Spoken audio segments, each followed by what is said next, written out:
मैं परमेश्वर का धन्यवाद देता हूँ ये सुबह के समय के लिए। सर्वशक्तिमान परमेश्वर के चरणों में आने का प्रभु ने जो मौका दिया है। आइए आज के वचन मनन के लिए नीति वचन 30वां अध्याय उसका 10वां वचन हम पढ़ें। किसी दास की उसके स्वामी से चुगली ना करना, ऐसा ना हो कि वो तुझे शाप दे और तू दोषी ठहराया जाए। यहाँ पर परमेश्वर की आत्मा हमें चौकस करती है कि जो भी बात हम बोलते हैं हमें बड़े ध्यान देना है। हमें आजादी है, अपनी जबान से हम कुछ भी बोल सकते हैं। हम लोगों को आशीष भी दे सकते हैं या उनके जीवन में और दुख बढ़ा भी सकते हैं। यहाँ पर परमेश्वर की आत्मा हमें सिखा रही है कि कैसे हमारी बातें एक दास के लिए दर्द का कारण बन सकता है, उसके लिए बोझ का कारण बन सकता है।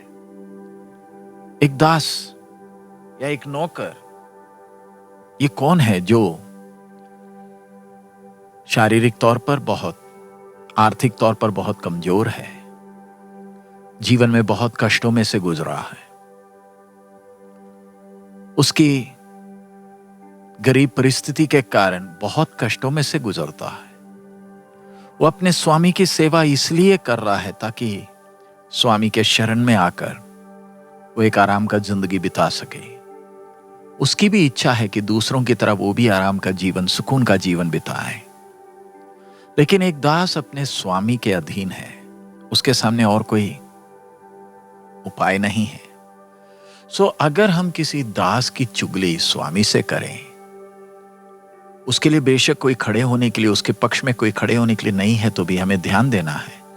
स्वर्ग ऐसे व्यक्तियों की दयनीय परिस्थिति को देखता है और उनकी सहायता के लिए उपस्थित है, क्योंकि सृष्टिकर्ता परमेश्वर हर एक को बराबर प्यार करता है, चाहे उसका स्थान या औहदा या ताकत कुछ भी हो। इसलिए अगर एक दास प्रभु के सामने, परमेश्वर के सामने रोए और दुख से आपको शाप दे, तो परमेश्वर का वचन कहता है फिर आप परमेश्वर की नजर में दोषी ठहराए जाएंगे। इस बात की गंभीरता को हमने समझना है और फिर उसका परिणाम हमें भुगतना पड़ेगा। हमें किसी गरीब व्यक्ति की परिस्थिति का नाजायज फायदा उठाने का हमें कोई हक नहीं है। इस संसार में जो भी पैदा होता है कोई भी सिद्ध नहीं है। हर कोई अपनी गलतियों से सीखकर सिद्धता तक पहुंचता है। मैं शारीरिक बातों की बात कर रहा हूं, आत्मिक बातों की नहीं। परमेश्वर चाहता है कि परमेश्वर की सृष्टि एक दूसरे की सहायता करें, ताकि एक दूसरा हौसला देकर बढ़ोतरी का कारण बन सके, ताकि हम एक दूसरे का देखभाल भी करें, प्यार भी करें और हमारे स्वर्गीय पिता का मन हमारा मन हो। अगर हम कंगालों का नाजायज फायदा उठाएं, उन्हें कष्ट दे, तो प्रभु को दर्द होता है। इसलिए परमेश्वर ने अपने दिव्य व्यवस्था में साफ साफ कहा था कैसे अनाथों और विधवाओं का देखभाल करना है, उनका नाजायज फायदा कोई ना उठाए। अपने दासों और परदेशियों का देखभाल कैसे करना परमेश्वर ने साफ साफ आज्ञा दिया है। परमेश्वर के प्रेम को हम उसकी सृष्टि में देख सकते हैं, परमेश्वर के व्यवस्था में देख सकते हैं। परमेश्वर हमारे काम अकेला नहीं, परमेश्वर हमारे हृदय को देखता है, हमारे मन के विचारों को जांचता है। हमने दास के खिलाफ कोई गलत काम किया तो नहीं होगा, लेकिन अगर हम उसके खिलाफ दोष लगाएं, वो हमारे मन की वो गंदगी को दिखाता है कि हम दूसरों के दुखी रहने में हम कितने खुश होते हैं। हम एक दास के ऊपर दोष लगाते हैं और स्वामी हमारी बातों पर भरोसा करता है और फिर वो दास से कठोर व्यवहार करता है। इससे मालूम चलता है हमारी बातें कैसे एक व्यक्ति के जीवन को बर्बाद कर सकती है, उसके जीवन में कैसे कष्ट को बढ़ा सकती है। और परमेश्वर हमारी बातों के लिए हमारा न्याय करेगा। हमारे लिए बातें हल्की लग रही होंगी, लेकिन परमेश्वर के लिए हल्की नहीं। इसलिए हमें अपने जीवन में कितना ध्यान रखना है।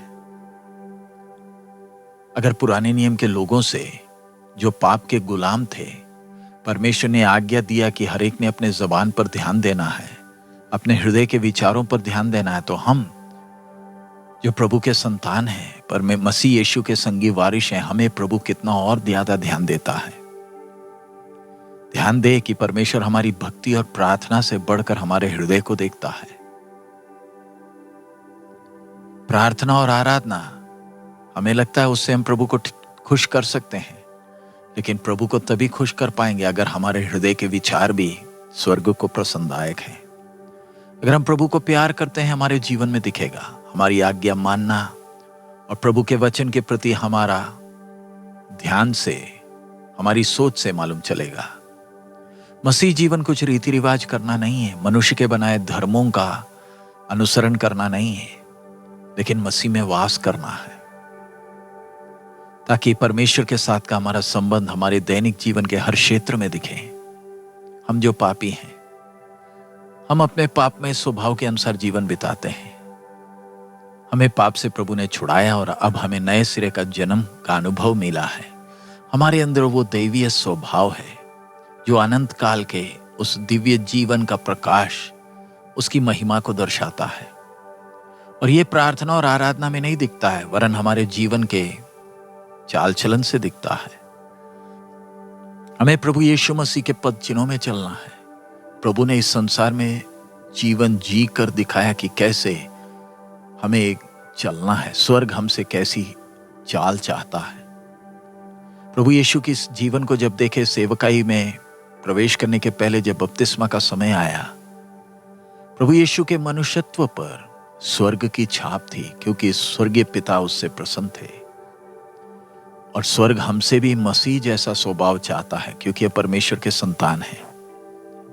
हम कई बार स्वर्ग की आशीषों के पीछे पड़े हैं।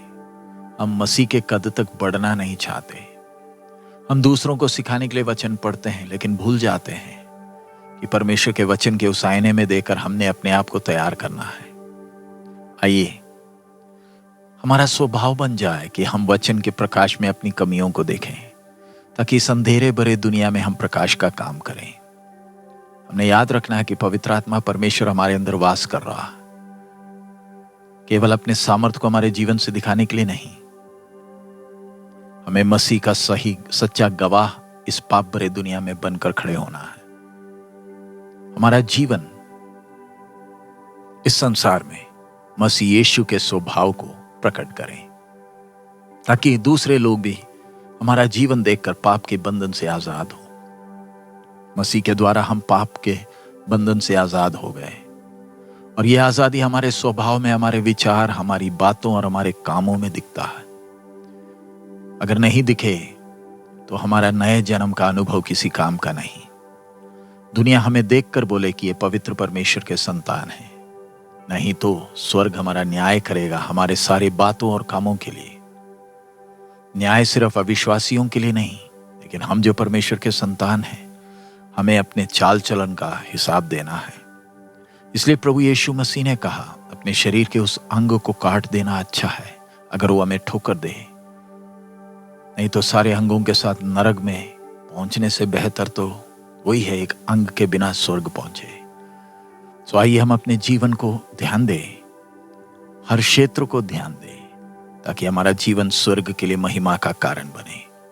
आइए हम प्रार्थना करें। हमारे अनुग्रहकारी दयालु पिता, हम आपका धन्यवाद देते हैं प्रभु, आपके वचन के द्वारा आप हमें सिखा रहे हैं, आप हमसे बात कर रहे हैं, इसलिए धन्यवाद प्रभु। हम जो भी बातें करें, हमारा जीवन आपके नाम के महिमा का कारण हो, किसी के लिए ठोकर का कारण नहीं प्रभु। किसी की परिस्थिति का नाजायज फायदा उठाने का मौका ना हो प्रभु। हम विनती करते हैं, हमारा जीवन देखकर लोग आपकी ओर आकर्षित हो, पाप के बंधन से आजाद हो और अनंत काल की शांति को अनुभव कर सके। हमारा जीवन दूसरों के लिए तसल्ली का कारण हो। सब महिमा आप ही को देखते हैं। आपने हमारी प्रार्थना सुन लिया, इसलिए धन्यवाद। यीशु मसीह के मधुर नाम से मांगते हैं, आमीन। प्रभु हम सबको बहुत आयत में आशीष दे। हमारा प्रभु अति शीघ्र आ रहा है। मारानाथा।